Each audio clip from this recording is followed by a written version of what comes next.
আল্লাহ যদি হাসরের ময়দানে বলে, বান্দা এটা আমার দেওয়া জিহ্বা ছিল, কত জনরে ডাকলি বন্ধু।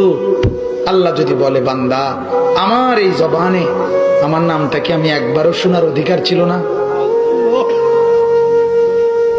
আমার এই কপালটায় আজকের সারাদিনে আমি একটা সেজদাও পাওনা ছিলাম না?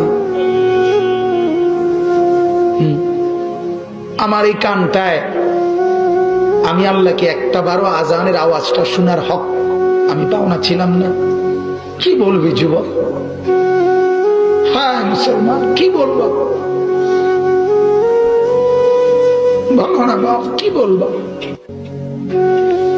এক মা যদি বলে, মা তার পাষাণ ছেলেকেও যদি মা বলে, এরে বাপ 9টা মাস তোরে পেটে ধরছি রে বাপ, 2টা বছর তোরে বুকের দুধ খাওয়াইছি বাপ, বিনিময়ে তুই আজকে আমার মতো মা রে ভুলে গেলি বাপ, কেমনে রে সহ্য করলি?